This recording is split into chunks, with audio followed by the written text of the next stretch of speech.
যাকে প্রিয় বন্ধুরা, আপনারা যারা এই মুহূর্তে আমার ভিডিও দেখছেন, আপনাদের সবার উদ্দেশ্যে বলবো, হিংসা বিদ্বেষ নয়। কিছু ব্যাপার থেকে গড গিফটেড, আল্লাহ যেটা মানুষকে দিয়েছে এটা নিয়ে হিংসা বিদ্বেষ করার কিছু নেই। আপনি যেটুকু পাওয়ার যোগ্য আল্লাহ তাআলা আপনাকে ঠিক ততটুকু দিয়েছে। আপনারা যারা ফেসবুকে কাজ করছেন, আপনারা আপনার সামনে আসা সম্পূর্ণ ভিডিওটি দেখার চেষ্টা করুন এবং সম্পূর্ণ ভিডিও দেখে ভিডিও রিলেটেড কমেন্ট করুন।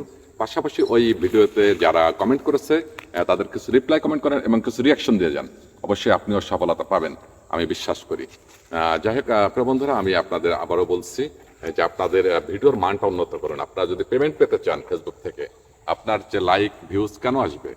আপনার ভিডিওতে অবশ্যই আপনার ভিডিওর মান ভালো করতে হবে। এখানে বলা আছে যে আপনার 720 মেগাপিক্সেলের ক্যামেরা, এটা যে কোনো সাধারণ একটা ফোনে থাকে। তো যাই হোক, আমি আপনাদের আবারও বলছি যে আপনারা অবশ্যই ভিডিওর মান উন্নত করুন এবং আপনার প্রতিটা ভিডিওতে যেন গঠনমূলক কিছু থাকে, শিক্ষণীয় কিছু থাকে, যা থেকে মানুষ কিছু শিখতে পারে। তাহলে অবশ্যই আপনিও আমার মতো একদিন সফলতা পাবেন। আপনিও ঘরে বসে বসে এই আপনার আমেরিকার ডলার আপনার এই বাংলাদেশে বসে আপনিও অর্জন করতে পারেন, আপনি আর্নিং করতে পারেন। তো যাই হোক প্রিয় বন্ধুরা, আপনারা যারা এত সময় আমার ভিডিও দেখলেন, আপনাদের সবাইকে অসংখ্য ধন্যবাদ। সবাই ভালো থাকবেন, সুন্দর রাখবেন।